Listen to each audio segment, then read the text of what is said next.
네, 오늘 우리가 함께 나눌 하나님 말씀은 사도행전 8장 26절에서 40절까지 기록되어 있는 말씀으로 일곱 집사 중 하나인 빌립 집사가 에디오피아 내시를 전도하는 내용이 기록되어 있는 본문의 말씀입니다.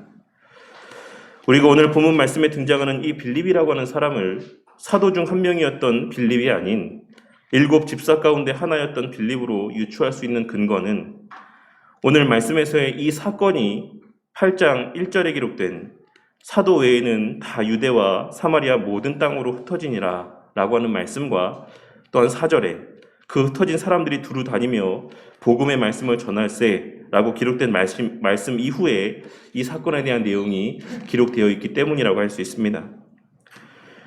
우리는 8장 4절에서 13절까지의 기록된 말씀의 내용을 통하여서 빌립 집사가 사마리아에서의 전도 활동을 통해 이미 큰 열매를 거두었다라고 하는 사실을 확인할 수 있습니다. 그런데 오늘 말씀을 보시면 그러한 빌립 집사에게 29절과 30절에 기록된 말씀을 통해 알 수 있는 것처럼 주의 사자로 표현된 성령 하나님께서 그의 마음 가운데 깨달음과 감동을 주심을 통하여서 오늘 본문 말씀 가운데 기록되어 있는 내용에서와 같이 남으로 향하여 예루살렘에서 가사로 내려가는 길까지 가라고 말씀하고 있으신 것을 확인할 수가 있는 것입니다. 성령 하나님께서는 사마리아에서 큰 전도의 열매를 맺은 빌립에게 다시금 다른 지역으로 이동하라고 말씀을 하시며 그곳은 광야라고 설명하고 있으신 것입니다. 본문의 그 길은 광야라라고 번역되어 있는 원문의 표현은 사실 그 도시는 광야라 라고도 번역이 가능한 표현으로 기록되어 있습니다. 그리고 사실 본래 이 당시의 가사라고 하는 지역에는 기원전 1세기경 유대인들에 의해 철저히 파괴된 그 도시, 그 상태 그대로의 도시의 흔적이 남아있었기 때문에 실제로 광야와도 같은 황무지 상태의 지역이라고 할 수가 있었습니다. 그러한 정황들로 미루어 생각해 보았을 때 본문에서 이 광야라고 하는 표현은 도시를 수식하고 있는 표현이라고 보는 것이 좀 더 합당한 번역이고 해석이라고 생각을 합니다. 그리고 이와 같은 내용이 중요한 이유는 당시 빌립 집사가 사마리아에서 이미 전도 활동을 통해 큰 열매를 거두었다라고 하는 사실과 연관이 있다라고 할 수 있습니다. 이미 사마리아 지역에서 열매가 있는 사역들을 잘 감당하고 있었던 빌립에게 있어 아무도 살지 않는 폐허가 된 도시로 내려가라고 하는 명령은 쉽게 납득하기 힘든 명령이었을 것이 분명합니다. 하지만 27절 말씀에서와 같이 빌립 집사는 성령 하나님께서 들려주시는 그 말씀 가운데 순종하여 그 즉시 바로 일어나 폐허와도 다를 바 없는 가사라고 하는 지역으로 발걸음을 하게 되었던 것입니다. 본문에는 일어나 가서라고 짧게 언급되어 있긴 하지만 사실 사마리아 근처에서 오늘 본문 말씀이 증거하고 있는 이 가사라고 하는 지역까지는 최소 70km에서 약 100km까지 이룰 수 있는 먼 거리였습니다. 그러니 쉬지 않고 매일 8시간에서 10시간 정도를 걷는다라고 할지라도 최소 이틀에서 3일 정도가 소요되는 먼 거리였던 것입니다. 그 먼 길을 빌립은 조금의 주저함도 없이 말씀에 순종하여 내려갔다라고 하는 사실을 하나님께서는 오늘 말씀 가운데 일어나 가서 보니라고 하는 아주 짧고도 간단 명료한 표현으로 말씀하여 주고 있으신 것이라 할 수 있는 것입니다. 우리는 이를 통해 당시 빌립 집사의 마음 가운데는 오직 주의 복음을 전하는 것 외에 다른 마음이 자리하고 있지 않았다라고 하는 사실과 또한 그가 이미 겪었던 일들로 인하여서 성령 하나님의 인도하심에 대한 신뢰와 확신이 자리하고 있었을 것이다라고 하는 사실을 발견할 수가 있습니다. 언뜻 생각하면 성령 하나님께서 주시는 위와 같은 마음들 가운데 이미 복음이 잘 전파된 사마리아 지역에 더 머물고 싶은 마음과의 충돌이 발생하여 주저할 수도 있었을 것이다라고 생각이 되지만 빌립 집사는 성령 하나님의 감동하심 가운데 주저없이 반응하며 그 원하시는 바대로 발걸음을 옮겼던 것입니다. 그리고 그곳에서 빌립은 에디오피아 사람, 곧 에디오피아 여왕 간다게의 모든 국고를 맡은 큰 권세가 있는 내시를 만나게 됩니다. 본문 27절에서의 본이라고 하는 표현은 감탄사로서의 의미를 지니고 있는 표현입니다. 그리고 이는 주의 인도하심에 순종한 결과 그 눈에 목도되어진 놀라운 광경 앞에서의 빌립 집사가 느낀 감격을 나타내 보여주고 있는 표현이라고 할 수 있는 것입니다. 비록 성령 하나님의 인도하심에 따라 그 말씀에 순종하여 발걸음을 옮기긴 하였지만 아무도 있지 않을 것만 같이 여겨졌던 바로 그곳에, 아무런 사람도 만날 수 없을 것만 같이 여겨졌던 그 장소에 가서 보니 마침 그곳을 지나고 있었던 에디오피아 여왕의 국고 맡은 내시의 큰 행렬을 만나게 되었음에 대한 감격과 감탄의 마음을 생생하게 나타내 보여주고 있는 표현인 것입니다.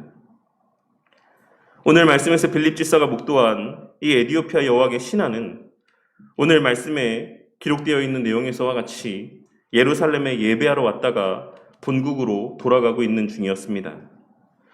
그리고 그가 예루살렘에 하나님께 예배를 드리러 왔다 돌아가고 있었다라고 하는 사실을 통하여서 우리는 그가 하나님을 아는 자였을 것이다라고 하는 사실을 충분히 유추해 볼 수 있습니다.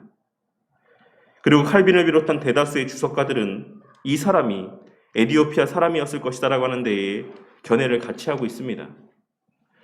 하지만 일부에서는 이 관원이 요셉과도 같은 디아스포라 유대인이었을 것이다라고 주장을 하고 있는 사람도 있긴 합니다.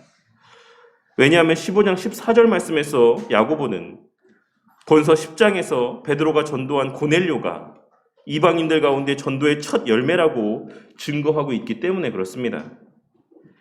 그러니 이 에디오피아 여왕의 내시는 비록 에디오피아에서 사는 에디오피아 사람이기는 했을지라도 본래 혈통적으로는 유대인이었을 가능성이 높다라고 할 수 있는 것입니다. 하지만 이렇든 저렇든 성경에 증거하는 분명한 사실은 이 사람이 에디오피아에 거주하는 사람으로 하나님을 아는 사람이었다라는 사실입니다. 그리고 하나님께서는 바로 이 사람에게 복음을 전하게 하시기 위하여 성령 하나님의 감동을 통해 빌립 집사를 이 먼 곳으로까지 발걸음하게 하셨다라는 것입니다. 그런데 여기서 이야기가 나온 김에 함께 생각해 보았으면 하는 한 가지 사실은 여기서 말하고 있는 이 에디오피아라고 번역된 이 지역이 바로 오늘날 우리가 살고 있는 그리고 우리가 알고 있는 에디오피아라고 하는 지역과 같은 지역을 의미하는 것인가 라고 하는 사실입니다. 오늘 본문 말씀의 배경이 되는 시기는 주후 34년경, 즉 주 1세기 초반이라고 할 수 있습니다. 그리고 역사적 문헌과 고증들에 의하면 오늘 본문에 등장하는 이 에디오피아로 번역된 이 나라는 오늘날 애굽 남부에서 수단 북쪽을 아우르는 그 지역 가운데 위치했던 누비아 왕국을 의미하는 것이다라고 보여집니다. 그리고 이 간다게라고 하는 여왕의 명칭 또한도 이 왕국이 에디오피아가 아닌 누비아였을 것이다라고 하는 사실을 뒷받침해 주고 있는 명칭으로서 이는 여왕의 이름이 아닌 다리오나 바로와 같이 왕의 어머니를 지칭하는 공식적인 명칭이었습니다. 그리고 이 누비아 왕국은 애국과 같은 문화권에 속한 나라로 자신들의 왕을 태양신의 아들로 섬기는 나라였으며 특이하게 왕이 실제로 나라를 다스리는 것이 아니라 그 왕의 어머니가 섭정을 하는 것이 일반적인 전통이었던 나라였습니다. 그러니 나라의 실제적인 권력은 왕이 아닌 왕의 어머니였던 이 말씀의 간다게라고 표현되는 여왕에게 있는 경우가 흔하였던 것입니다. 그리고 이 누비아라고 하는 비교적 우리에게 낯설고 생소한 왕국의 사람들 가운데 우리 가운데 잘 알려져 있는 인물로는 뮤지컬 아이다에 등장하는 주인공 아이다라고 하는 인물로 이 아이다라는 여인은 누비아 왕국의 공주였고 또한 일부의 성도님들만 알아들으실 수 있겠지만 문명 6라고 하는 컴퓨터 게임에도 이 누비아 왕국이 등장을 하는데 그 게임 속에는 이 누비아 왕국의 여왕이었던 칸다케 아마니토레라고 하는 실존 인물이 등장을 하고 있습니다. 그리고 그 게임 속에서의 칸다케라고 하는 표현이 바로 오늘 말씀에서의 간다게라고 하는 표현과 동일한 의미의 표현인 것입니다. 어쨌든 다시 본론의 말씀으로 돌아와서 본문 말씀 가운데는 넷이라고 번역이 되어 있긴 하지만 이 사람이 우리가 생각하는 것과 같은 넷이라는 직책의 관원은 아니었을 것이다라고 할 수 있을 것입니다. 왜냐하면 같은 문화권에 속하는 애굽의 시위대장이었던 보디발 또한 오늘 말씀에서의 이 넷이라고 번역되어 있는 유누스코에 해당되는 표현으로 언급되고 있기 때문에 그렇습니다.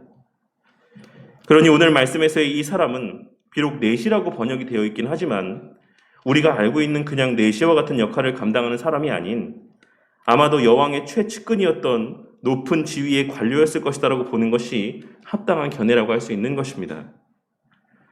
그런데 그러한 그가 병거를 타고 이사야의 글을 읽고 있었다라고 오늘 본문 말씀은 증거하고 있습니다.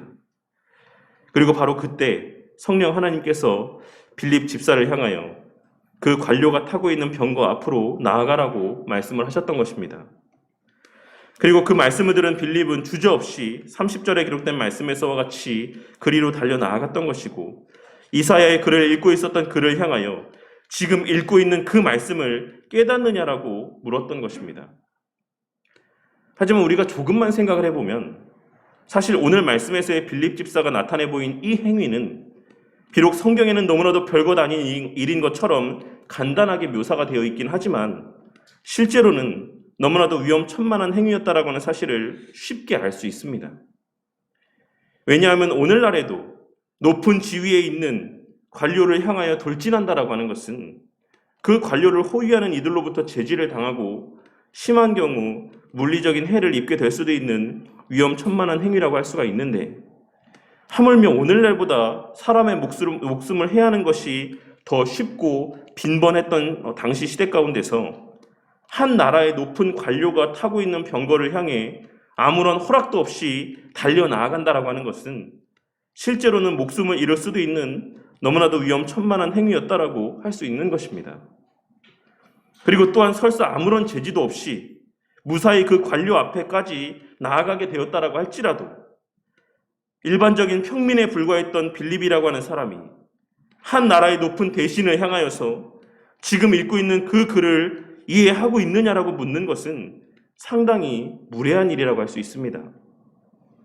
빌립 집사는 지금 이 관료를 향하여 그 글의 내용을 이해는 하면서 읽고 있는 것이냐고 묻고 있는 것이다라고 할 수 있는 것입니다.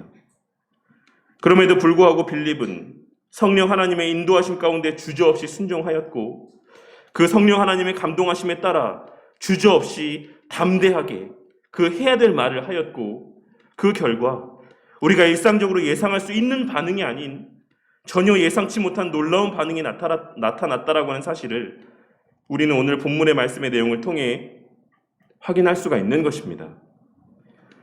이 높은 지위에 있었던 대신은 허락 없이 자신이 탄 병거에 다가오고 또한 자신을 향하여 자칫 무례하게 들릴 수도 있는 이야기를 건넸던 이 빌립 집사를 향하여서 지도해주는 사람이 없어 깨닫지 못하고 있다라고 겸손히 이야기하며 그를 청하여 병거에 함께 타게 하였던 것입니다. 우리는 이 관료가 나타내 보인 오늘 말씀에서의 반응을 통해 그의 겸손함을 확인할 수 있습니다. 하지만 우리가 이 말씀에서의 이 장면 가운데서 주목해야 되는 것은 이 관료의 겸손함이 아닌 그에게 그와 같은 마음을 허락하신 성령 하나님의 역사라고 할 수 있을 것입니다. 우리는 이 관료가 나타내 보인 반응에 대한 묘사 가운데 그와 같은 반응을 나타내 보이게 하신 성령 하나님의 역사하심 가운데에 주목해야지만 되는 것이다라는 사실입니다.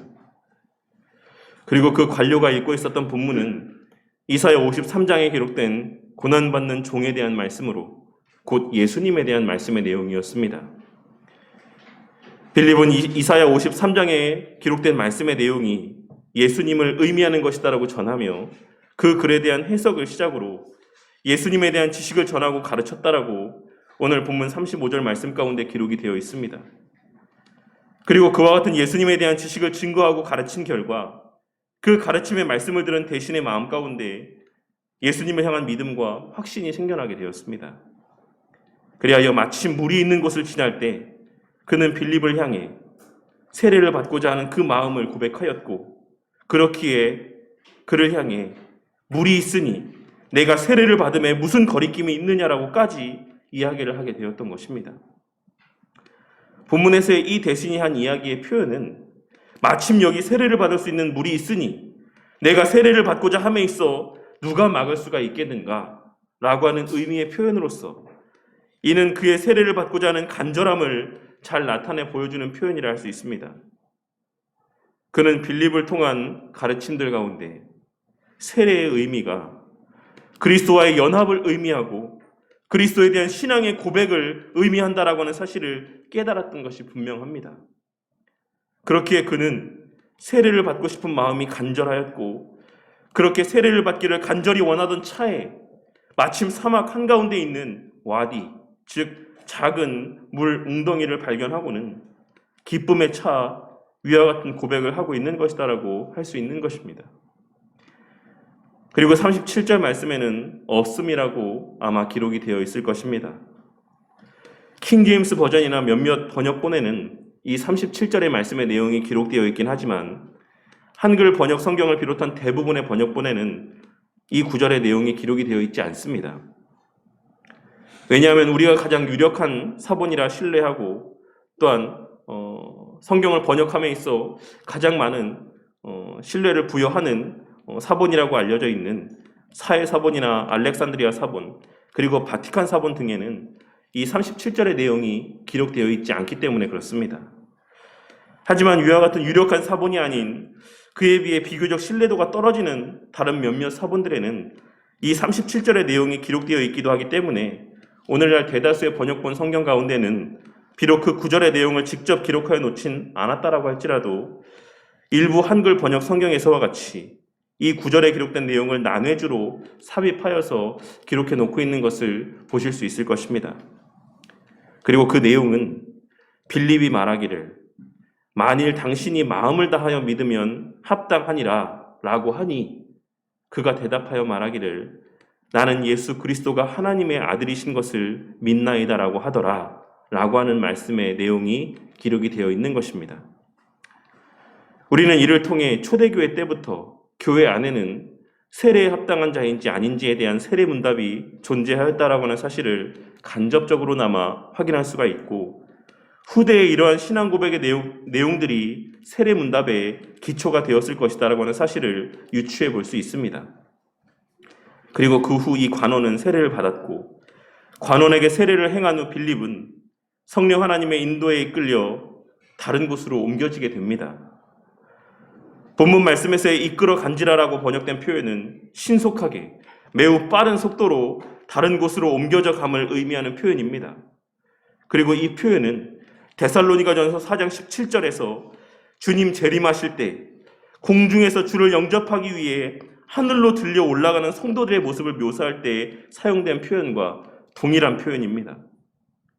이로 미루어 생각해 볼 때 본문에서의 빌립 집사는 초자연적인 힘으로 40절 말씀에 기록된 아소도 지역으로 순식간에 이동되어졌을 것이다라고 하는 사실을 우리는 알 수 있는 것입니다.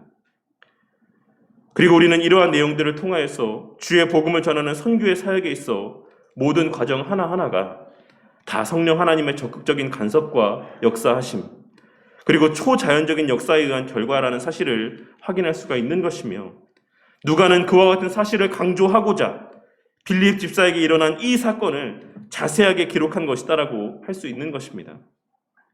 하지만 오늘 본문에서의 이 말이 오늘날에도 여전히 주의 복음이 전파되어지는 과정에서 성령 하나님의 음성을 실제로 듣는다거나 아니면 죽은 자가 다시 살아난다라고 하는 등의 초자연적인 역사하심이 늘 존재한다라는 것을 의미하는 말씀이자 표현은 아닙니다. 우리는 오늘 본문 말씀에 등장하는 이러한 예외적인 특별한 현상에만 주목을 하는 것이 아닌 아무도 없을 것만 같이 여겨졌던 그 장소에 나아갔음에도 불구하고 그곳에서 누비아 왕국의 대신의 무리를 목도하고 만나게 되었던 것 그리고 빌립이 대신이 탄 수레에 함부로 나아갔음에도 불구하고 아무런 해를 입지 않았던 것 빌립이 자칫 무례하게 들릴 수도 있는 말을 그 대신에게 전하였음에도 불구하고 빌립의 그 말을 대신이 불쾌하게 듣지 않았다라고 하는 것 이 모든 것들이 성령 하나님의 놀라운 역사하심의 결과인 것을 깨달아야지만 되는 것이며 그러한 성령 하나님의 역사는 오늘날에도 여전히 유효하다라고 하는 사실을 우리는 발견하고 깨달을 수 있어야지만 되는 것입니다. 그리고 이 모든 일들이 있은 이후 본문에 기록된 바와 같이 이 관원은 기쁘게 길을 갔다라고 성경은 증거하고 있습니다. 자신에게 복음을 전하고 자신에게 세례를 베풀어 주었던 빌립이 그의 눈앞에서 순식간에 사라져 버렸음에도 불구하고 그는 그 놀라운 장면 가운데 주목하는 것이 아닌, 그리고 당황하는 것이 아닌, 그에게 전해진 주의 복음으로 말미암은 기쁨만이 가득하였던 것입니다. 그리고 우리는 이를 통하여서도 오늘날 대형교회의 목사들을 향한 그들을 하나님과 같이 떠받드는 모습들이 참된 성도들에 대한 성경의 묘사와는 얼마나 큰 괴리가 있는 모습인지를 발견할 수 있어야지만 될 것이라고 생각을 합니다. 우리는 종교개혁 시대에 우리 신앙의 선배들이 그러하였던 것처럼 말씀을 전하는 자나 말씀을 듣는 자 모두 오직 예수님만을 바라보고 예수님께만 주목해야지만 된다라고 하는 사실을, 또한 그럴 수밖에 없다라고 하는 사실을 오늘 말씀에서 이 예수님에 대한 말씀의 의미를 깨달았던 이 관원의 모습을 통해서도 분명하게 확인할 수 있는 것입니다. 그러니 목사는 언제나 자신이 주목을 받고 자신이 높임을 받는 것이 아닌 오직 성도들의 삶의 가운데서 하나님만이 높임을 받고 하나님만이 주목되어지기를 위해 애쓰고 수고해야지만 되는 것이고, 성도들은 목사 자체를 하나님과 같이 여기는 것이 아닌 강단에서 목사를 통해 들려주시는 말씀을 하나님의 말씀으로 여기며 오직 하나님만을 높이고 그 말씀만을 주목하는 삶을 살아가야지만 되는 것입니다. 그리고 오늘 말씀에서 이 관원은 빌립 집사가 예수님에 관한 성경의 말씀을 풀어 설명하여 주었을 때 그 마음의 중심이 오직 그 말씀에 대한 깨달음과 그로 말미암은 기쁨으로만 충만히 채워졌기 때문에 자신의 눈앞에서 빌립이 홀연히 사라져 버렸음에도 불구하고 그 사건에 주목하는 것이 아닌 기쁨 가운데, 그 깨달음으로 말미암은 기쁨 가운데 자신이 살던 곳을 향하여 그 가던 발걸음을 계속 이어나아갈 수 있었다라는 사실을 우리는 발견하고 깨달을 수 있어야지만 되는 것입니다. 그리고 빌립 또한 자신에게 주어진 장소에서 그 자신에게 맡겨진 사명을 다하자마자 그 즉시 다른 곳으로 옮기워져 다시 또 복음 전파의 사역을 감당하게 되었던 것이고, 그 관원을 다시는 보지 못하였다라고 오늘 말씀은 증거하고 있습니다. 빌립 집사는 40절에 기록된 말씀에서와 같이 아소도 지역, 구약시대 때에는 아스도스로 불러졌던 이 지역에서 복음 전파 사역을 감당한 이후에 그 후 가이사랴라고 하는 지역에 이르러 복음을 전하였고, 우리는 사도행전 21장 8절에 기록된 이튿날 떠나 가이사랴에 이르러 7 집사 중 하나인 전도자 빌립의 집에 들어가서 머무르니라 라고 하는 말씀을 통해 알 수 있는 것처럼, 이후 빌립 집사가 그 가이사랴 지역에 정착하여 계속하여 맡겨진 복음 전파 사역을 감당했다라고 하는 사실을 기록된 말씀의 내용을 통해 확인할 수 있는 것입니다.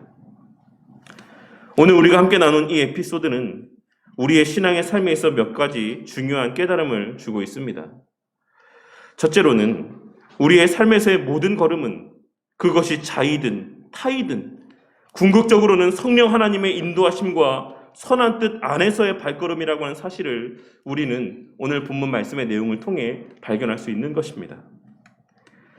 우리가 사도행전 8장 1절에 기록된 말씀을 통해 알 수 있는 것처럼 처음 예루살렘 교회 성도들이 그 주변 지역으로 흩어지게 된 것은 극심한 박해 때문이었습니다.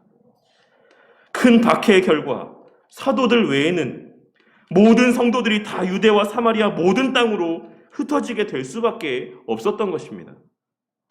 하지만 비록 그 흩어짐의 그 모습들이 자의에 의한 흩어짐이 아닌 타의에 의한 흩어짐이었다라고 할지라도 우리는 후에 이어지는 상황들에 대한 묘사를 통해, 후에 그렇게 흩어진 자들을 통해 진행되어져 나아갔던 상황들에 대한 성경의 묘사를 통해 그러한 그들의 발걸음을 인도하신 분이 하나님이시라고 하는 사실을 분명히 확인할 수 있습니다.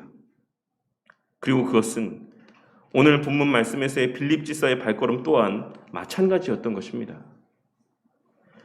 우리는 우리의 살아가는 삶의 시간들 속에서 우리 각자의 지혜와 뜻 가운데 살아가고 있다라고 착각하며 살아갈 때가 많이 있습니다.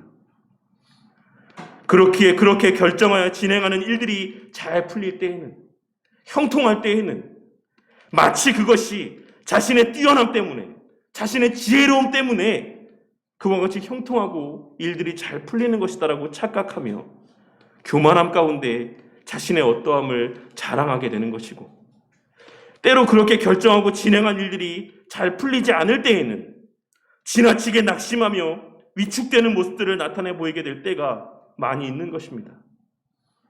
하지만 우리 성도님들께서는 오늘 말씀에서의 빌립이 경험한 일들에 대한 성경의 증언들을 통해 우리의 이 땅에서 걸어가는 모든 발걸음의 그 이면에는 하나님의 선하신 뜻과 성령 하나님의 한치의 오차없는 완벽한 인도하심이 자리하고 있다는 사실을 다시 한번 깨닫게 되는 은혜가 있으시기를 바라겠습니다. 단지 우리가 그것을 깨닫느냐 깨닫지 못하느냐의 차이가 있을 뿐인 것이지, 이 땅의 모든 이들의 걸어가는 그 삶의 걸음들 가운데는 반드시 그 이면에 창세전에 계획하신 하나님의 온전한 뜻이 자리하고 있는 것이고, 하나님께서는 그 뜻을 성령 하나님의 역사 가운데 단 한치의 오차도 없이 성취해 나아가고 있다는 사실을 우리는 오늘 말씀의 내용을 통해서도 다시 한번 발견하고 깨달을 수 있어야지만 되는 것입니다. 그러니 내가 지금 감당하고 있는 일들이, 지금 내가 진행하고 있는 일들이 잘 풀리고 있다라고 하더라도 그것을 내 능력으로 착각하여 교만에 빠지지 마시고, 혹 내가 지금 진행하고 있는 일들이 내 뜻대로 잘 풀리지 않는다라고 할지라도 지나치게 낙심하고 스스로를 무가치한 존재로 폄하하고 평가절하하는 성도님들이 되지 마시기를 바라겠습니다.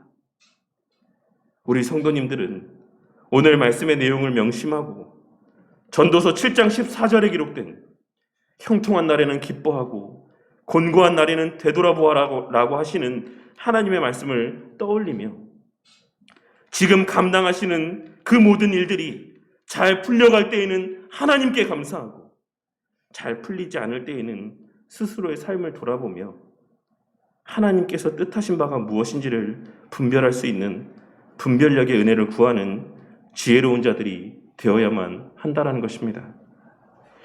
그리하여 전도서 3장 11절에 기록된 말씀에서와 같이 우리 인생에서의 모든 때가, 우리 인생에서의 모든 순간이 그때 나름의, 그 순간 나름의 아름다움이 있고 분명한 목적과 뜻하신 바가 있는 때라는 사실을 명심하고 인생에서의 모든 시간들 가운데 그 모든 시간들 속에서의 나름의 감사와 기쁨과 유익을 발견하고 충만히 누리며 만끽하는 삶을 살아가는 저와 우리 모두가 되어야만 하는 것입니다. 또한 둘째로 하나님께서 우리의 삶을 인도하시는 궁극의 목적은 나를 통해 복음을 듣게 하실 한 사람을 만나게 하시기 위한 인도하심인 것을 우리는 오늘 말씀을 통해 반드시 깨달을 수 있어야지만 되는 것입니다. 우리가 우리의 신앙의 걸음을 걸어가는 과정에서 하나님의 온전한 계획과 완벽한 인도하심에 대하여 깨닫고 살아가느냐 깨닫지 못하고 살아가느냐 하는 것은 하나님의 선하신 뜻이 성취되어지는 것과는 아무런 상관이 없습니다. 우리가 그것을 인지한다라고 해서 그 뜻이 성취되어지고, 우리가 그것을 인지하지 못한다라고 해서 그 뜻이 어긋나거나 어그러지는 것은 아니다라는 것입니다. 우리가 그 사실을 인지하느냐 인지하지 못하느냐에 따라 달라지는 것은 단지 그 인생의 걸음을 걸어가는 그 모든 과정에 있어서의 우리의 마음가짐이 달라지는 것뿐이라는 사실을 우리는 깨달아야지만 된다는 것입니다. 오늘 말씀에서의 빌립 집사에게 있어 사마리아에서 복음을 잘 전하고 있던 그에게 아무것도 없고 아무도 살지 않는 폐허로 변한 도시의 터로 나아가라고 하신 이 말씀은 그의 인간적인 사고에 의하면 합리적이지 않은 말씀처럼 여겨졌을 수도 있을 것이라고 생각합니다.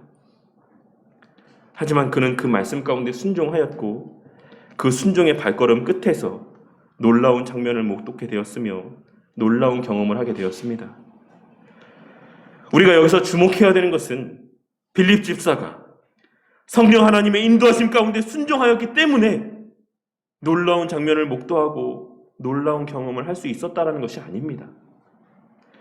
우리는 오늘 말씀에서 도무지 아무런 일도 일어나지 않을 것만 같았던 바로 그 장소에서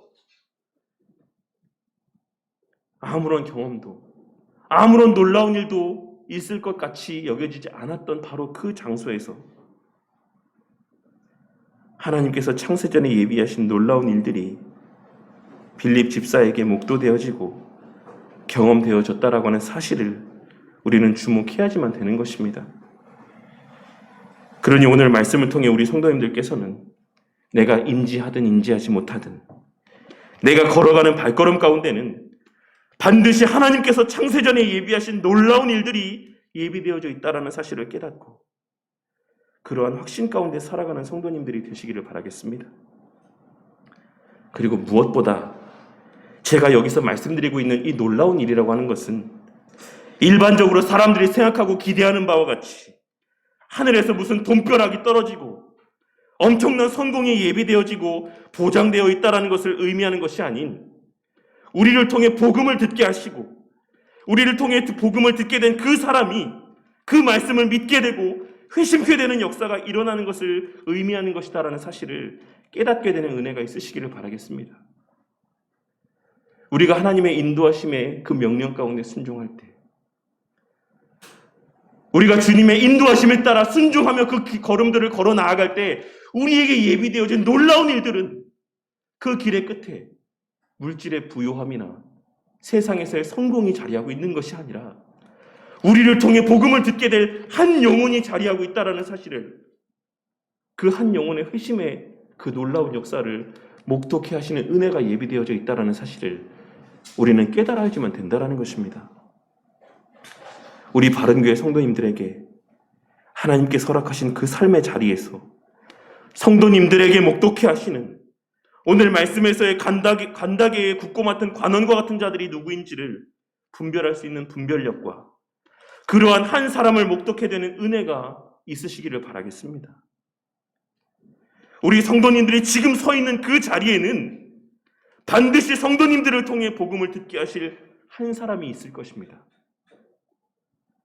왜냐하면 우리 하나님께서는 아무런 뜻 없이 세상의 역사를 주관해 나아가시는 분이 아니시고 아무 생각도 없이 우리 성도님들의 발걸음을 인도하시는 분이 아니시기 때문입니다. 그렇기에 우리 성도님들이 지금 서 계신 바로 그 자리 또한 그냥 아무런 의미가 없는 자리가 아니다라는 것입니다. 분명 거기에는 그것이 직장이 되었든 그것이 가정이 되었든 내가 사는 집이 위치한 동네가 되었든 그 어떤 장소라고 할지라도 하나님께서 나를 그곳으로 발걸음하게 하셨을 때에는 그것이 내 의지로 발걸음한 곳이든 아니면 타의에 의해 어쩔 수 없이 발걸음한 곳이든 그곳에는 반드시 나를 통해 복음을 듣게 하실 한 사람이 존재한다는 사실을 우리는 오늘 말씀을 통해 깨닫고 명심해야지만 되는 것입니다. 성도님들의 가정은 성도님들에게 그저 육적인 만족과 심적인 안정을 주기 위해서만 허락하신 은혜의 장소가 아닙니다.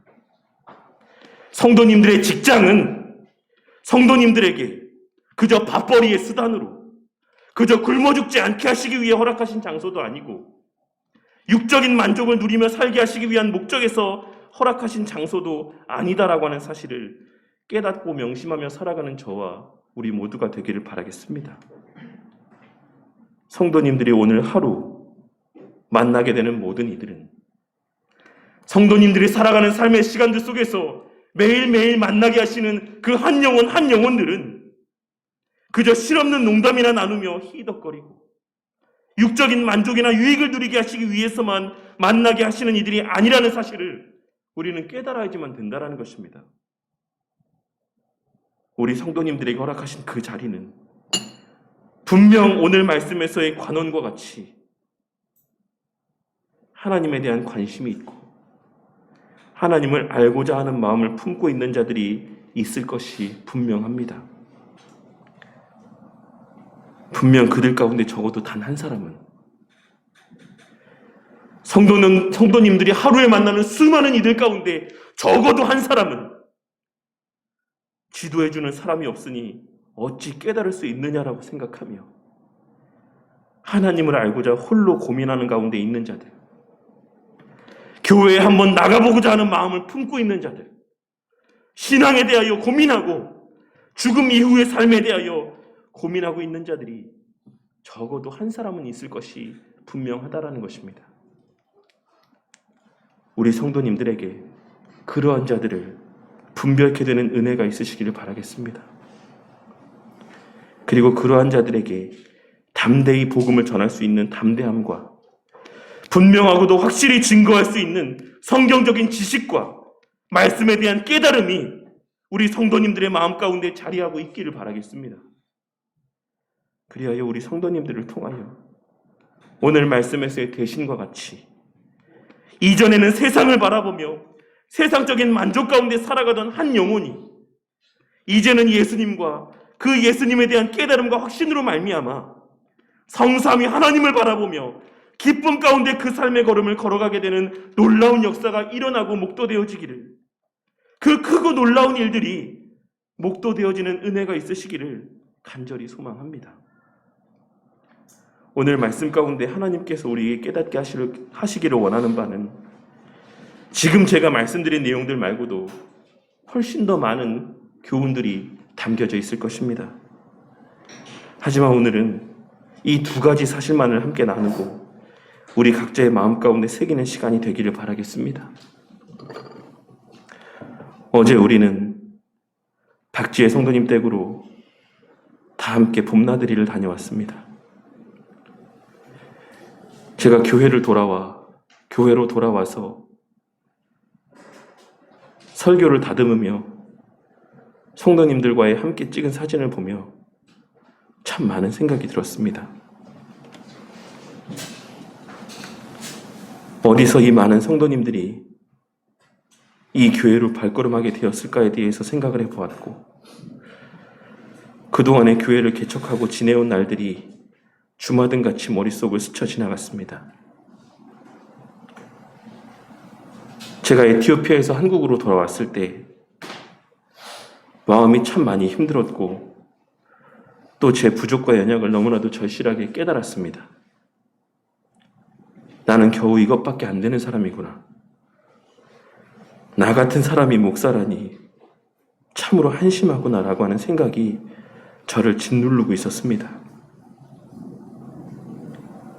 그리고 그러한 생각들은 선교지에서 돌아와 아무것도 하지 않고 있었던 저를 더욱 힘들게 억눌렀고, 그러한 저는 그와 같은 생각들에서 도망치듯 급하게 서둘러 아무런 대책도 없이 계획도 없이 교회를 개척하게 되었습니다. 평생 서울에서 나고 자랐던 제가 단 한 번도 살아본 적이 없는, 아무런 연고도 없는 청천동이라고 하는 지역의 교회를 개척하였고, 아무런 준비도 없이 단 한 사람의 함께할 사람도 없이 오직 가족들과만 담대하게 교회를 개척하였던 것입니다. 그리고 여느 개척교회가 그러하듯이 교회를 개척하고 한동안 단 한 사람도 예배당에 발걸음하지 않았습니다. 그나마 가끔씩 새벽기도 가운데 참석하시던 분도 얼마 지나지 않아 지방으로 가시겠다라는 말만 남기고 더 이상 출석하지 않으셨습니다. 그리고 그러한 시간들 속에서 저는 내가 교회를 개척한 것이 정말 하나님의 뜻일까?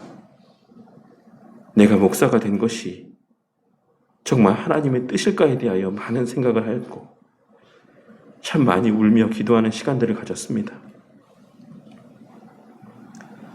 그러던 차에 그곳 근처에 사시던 이현희 권사님이 교회에 출석하시게 되었습니다. 그리고 그곳에서의 그 한 영혼과 함께 주님께서 보내어 주신 그 한 사람과 함께 검단 사거리로 교회를 이전하게 되었고, 이전한 자리에서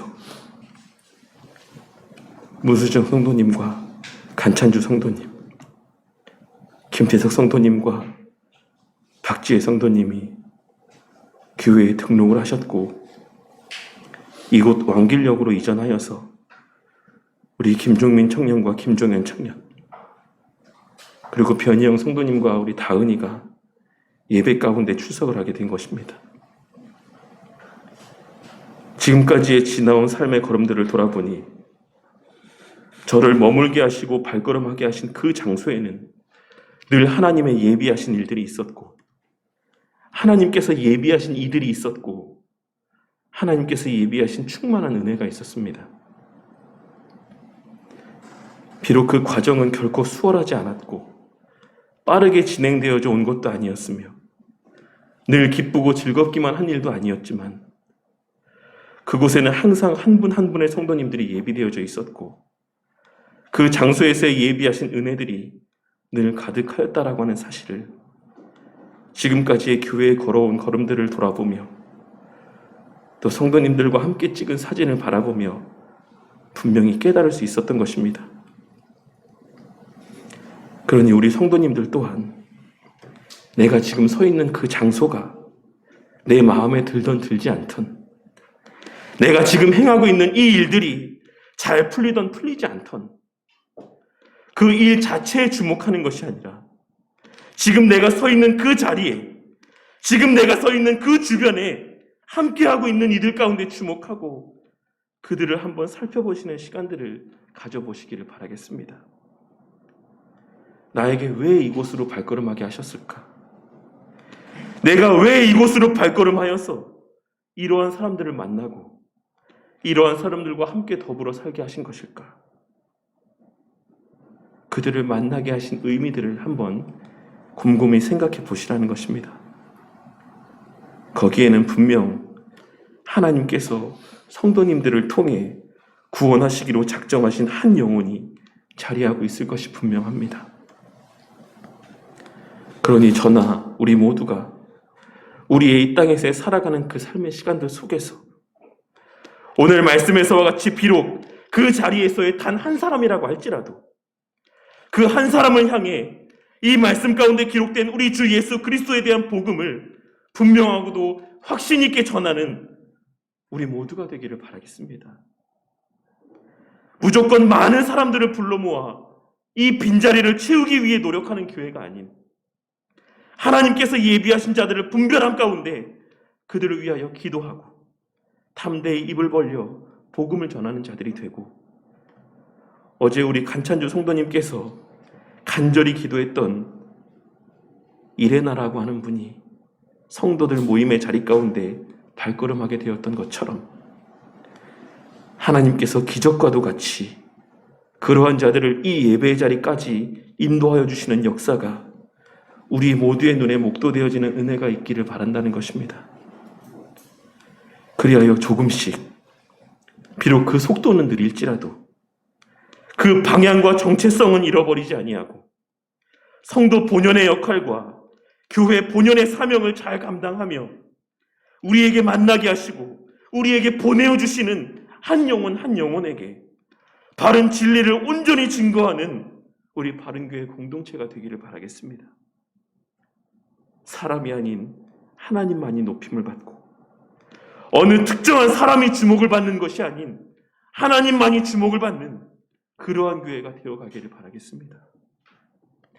비록 그 과정에서 우리의 선택이나 결정은 때로는 우리의 뜻이나 바람과는 전혀 다른 것 같이 느껴질 때도 있고 마치 실수한 것처럼, 옳지 않은 것처럼 여겨질 때도 있겠지만 오늘 말씀에서와 같이 그 모든 삶의 시간들은 언제나 하나님의 온전한 뜻과 계획 가운데 있다는 사실을 명심하고